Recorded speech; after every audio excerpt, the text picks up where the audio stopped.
Hey guys, it is time for an update. So first, I know you guys are all curious about the diet. Today marks 4 weeks on the diet and I weighed in at 256.8. So that is 10.4 pounds down from the starting weight. I'm not really happy about that.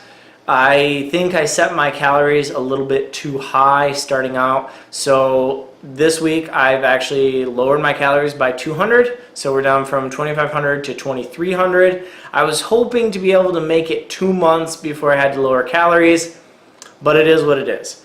On to the training. I've been having a lot of issues now that I've come back to actual full body training and not just focusing on the competition. So the first thing I want to talk about, my shoulder injury. This is my good arm. So you can see here, I've got pretty good mobility, right? This is my bad arm. Do you see that? So trying to line this up on the camera. So I can go like this, right? I can't do it. That's as far as I can go. So, problem with benching, I want to be here. You notice that? That's not quite neutral. I've got to try and force it in, and that's where it needs to be. So I can't hold that. What is the problem with that? Benching and overhead pressing is causing a lot of wrist discomfort, and the only way to get around it is to use a suicide grip. And just with a name like that, you can see why I don't like that. So I've been trying to rely heavily on the wrist wraps to get that done. I've been trying to work on the flexibility to be able to use a straight bar for squats. And oh man, that hurts so bad. I cannot get into position yet. Glenn has to kind of push me under there as far as I can get to try and work on that flexibility. And it is just not going very well. But I've benched every week since I've started the new program, and what we're doing is kind of trying to build back up and just work on volume. And it's going pretty well. I was kind of surprised. I started at 185, and my favorite workout scheme to do ever is you pick a weight that you want to start at. So we start at 185. You do as many reps as you can. If you pick either 12 or 15. If you're good at reps, go to 15. If you're not good at reps like me, we go 12. If you can hit 12, you stop there, or 15. Then you add 20 pounds, and then you go again. And so Glenn goes, I go, Glenn goes, I go, like that. And you just try and push for as many reps as you can and go as high as you can. And I actually did that, jumping up 20 pounds from 185 to 265, and I got 3 with 265, and I was really surprised by that. Now that is nowhere near where I was benching pre-injury, but I was like, oh wow, okay, my bench isn't as terrible as I expected to be despite the wrist pain. And then we worked back down. So then, went 245 and then took a bigger jump to 205 and then 185 and then 135 for burnout set. And we did negatives.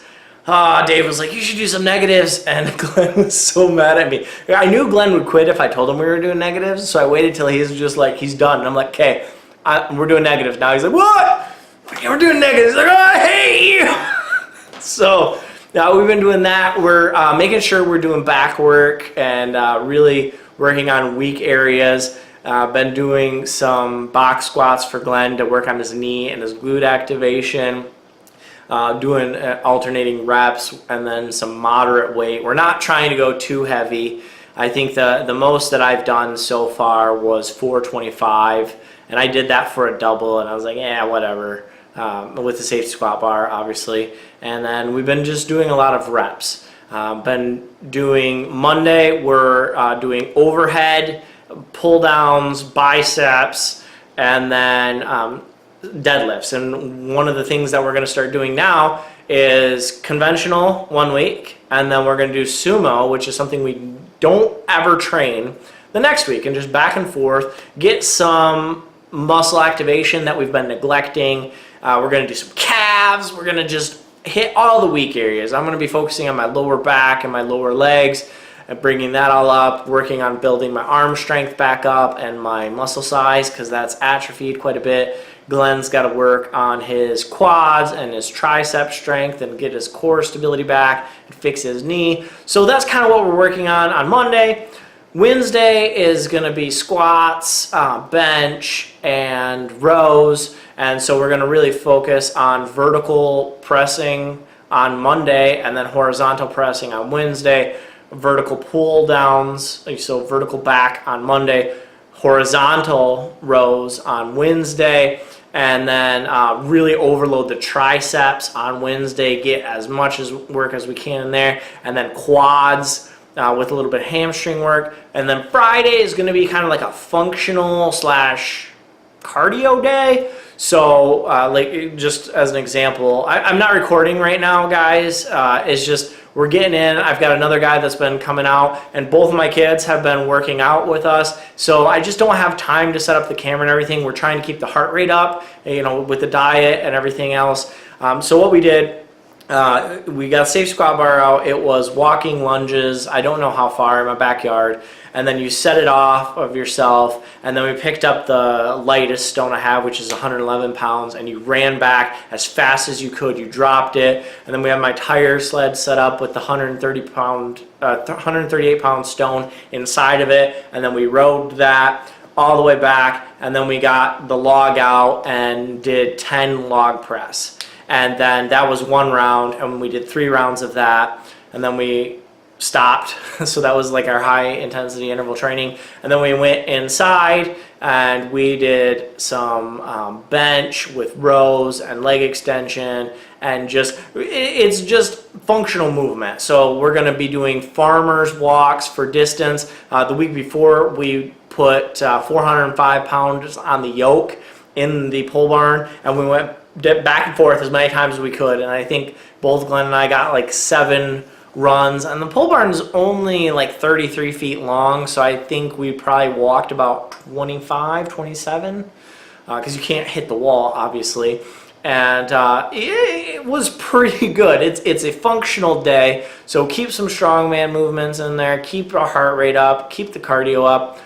We're going to be focusing on the rower once winter gets here, and looking at getting some more equipment to just keep working on that. But that is pretty much what we're doing in the programming and the diet. I will try and keep you guys updated a little bit more frequently. As I said, I'm not really recording anything right now workout footage wise, and I'm not really on YouTube a whole bunch, so this video is already long enough. I had a couple more things that I wanted to show you guys on YouTube stuff. So bear with me, and we'll get to that right now.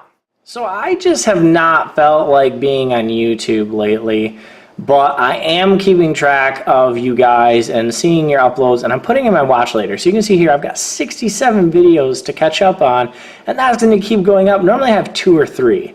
So I haven't forgotten about you guys, and I am keeping my eye out. You can see here some of my videos, and I just wanted to go through this. Maybe I can help you guys find some motivation, because I'm needing some.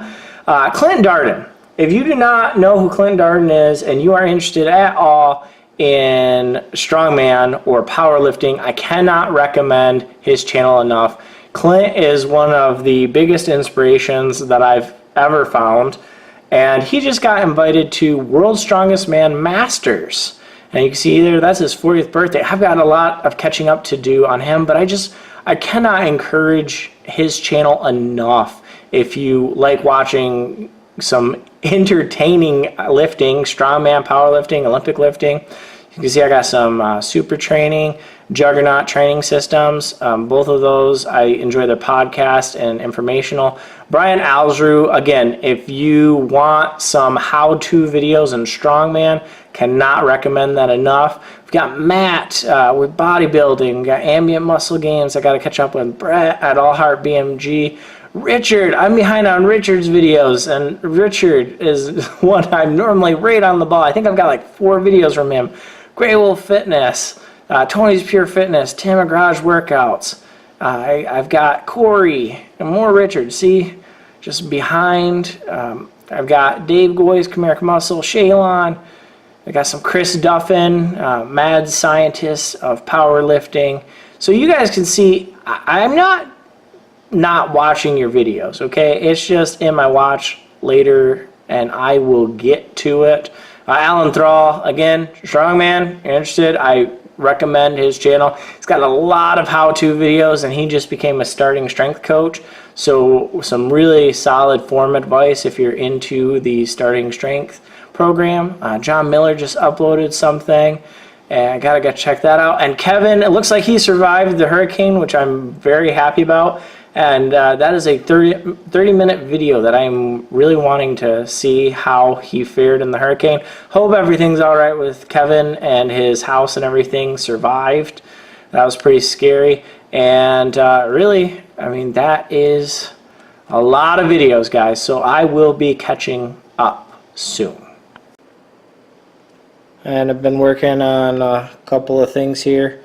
See a little bit of a tribute to Eddie Hall, the Beast. Got that done a little bit ago. Not too great, but it is what it is. And this one over here, sorry about the lighting, was a little logo idea for Brian Algeru. You can see the die empty. This is supposed to be a 3x3 for Never Sate. Just trying to get some stuff done.